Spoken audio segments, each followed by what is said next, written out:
මෙන්නේ ප්‍රසන්න රාමනායක මෙතුමා රීසයිකල් මැටරියල්ස් අරගෙන rubber carpet production එකක් කරනවා. ඔව් අර මතක ඇති ලංකාවේ කොරෝනා වසංගතයෙන් පස්සේ කර්මාන්ත ශාලාවලට ලොකුම ප්‍රශ්නයක් වුණේ මැටීරියල් හොයාගන්න එක, අමුද්‍රව්‍ය හොයාගන්න එක. ඊට පස්සේ විකල්ප තිබුණේ නැහැ. අපි රීසයිකල් කන්සෙප්ට් එක යටතේ ලොකු කම්පැනි වලින් ලොකු කම්පැනිත් එක්ක මයිඩාස් මිචලින් වගේ කම්පැනිත් එක්ක කතා කරලා ඒගොල්ලොන්ගේ අහක් කරන ඒගොල්ලොන්ගේ සමහරවල් පුච්චන ඒ වගේ අමුද්‍රව්‍ය අරගෙන අපි අපේ ප්‍රොඩක්ට් එකට ඇතුළත් කරගෙන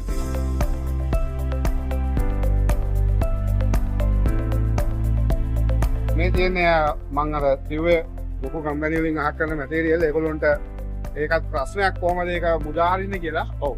දැන් අපි කරන්නේ නිව්වා ගෙනල්ලා ක්‍රෂ් කරනවා. පොඩියට පවුඩර් එක හදලා ඔව්. පිළිවෙලට ක්‍රෂ් විදියට අපි යොදා ගන්නවා අපේ ප්‍රොඩක්ට් වලට. සුලක රබර් හොඳ රබර් ප්‍රොඩක්ට් එකක් තියෙනවා. ඒතර මේ ගේන්නේ මේ මොනවද තියෙන්නේ රබර් විතරද?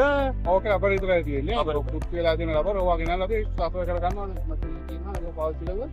මෙතන තමයි අමුද්‍රව්‍ය මැෂින් එකට දාලා හරි කුඩා කැපිලිවට පවුඩර් එක හදාගෙන ඊට පස්සේ තියෙනවා අතන තව මැෂින් එකක්.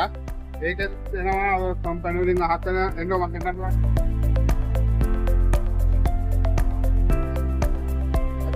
කම්පැනි වලින් අහකන රබර් කම්පවුන්ඩ් එක ඒවත් යූස් කරලා අර මැෂින් එකේ තමයි කම්පවුන්ඩ් එක හදාගන්න. දෙවනාදියට අර ටූ රෝල් මිල් එකේ දාලා අපි යන්නේ තැනට ආයෙත්. අදතර මෙතන හදන්නේ අර හදාගන්න කම්පවුන්ඩ් එක මේ අපිට ඕන ගානට ලේයර් එක හදාගන්න. ලේයර් එක හදාගන්න. මේකේ වෙන්නේ දැන් මේ කම්පවුන්ඩ් එක අපිට අවශ්‍ය හැඩතල ඒ මෝල්ඩ් වලට දාලා මේ මෝල්ඩ් එක හයි කරලා තියෙන්නේ මේකේ මේ මැෂින් එකේ. ඒකේ උෂ්ණත්වයයි පීඩනයයි කියලා රබර් එකේ විදියට ෆයිනල් ප්‍රොඩක්ට් එක මේ හදා ගන්නවා නේ. හදා ගන්නවා.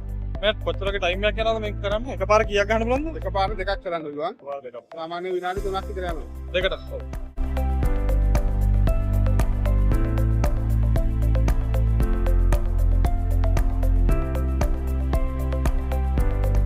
ඊට පස්සේ ඕක තමයි ෆයිනල් ප්‍රොඩක්ට් එක. මේ වගේ පැක් කරලා මාකට් එකට දානවා. මේ විදියට 10 බණ්ඩල් වලට පැක් කරනවා. මේ ක්ෂණහත්ය මෙතන මේ පොඩ්ඩක් එකතු කරන්න ඕනි. මේ ව්‍යවසායකත්වය කියන හොඳට විග්‍රහ වෙනවා මෙතන. ව්‍යවසායකයා කියන්නේ නව නිර්මාණ ශිල්පියෙක්. අලුත් දෙයක් කරන කෙනෙක්. ඊළඟට රැකියාව සපයන කෙනෙක්. ජාතික ආදායමට දෙයක් එකතු කරනවා. ඒත් මේකේ සුවිශේෂත්වය තමයි මේ අහක යන දේවල් අරගෙන ඒවයින් තමයි මෙයා ප්‍රොඩක්ට් එකක් කරන්නේ. කියන්නේ හොඳ නිර්මාණ ශිල්පියෙක්. ඒ අන්න ඒක තමයි අපි හොයාගන්නේ. ඒක මෙතුමා 2013 විතර වට හම්බ වෙනකොට ඉතාම කුඩාවට කළේ.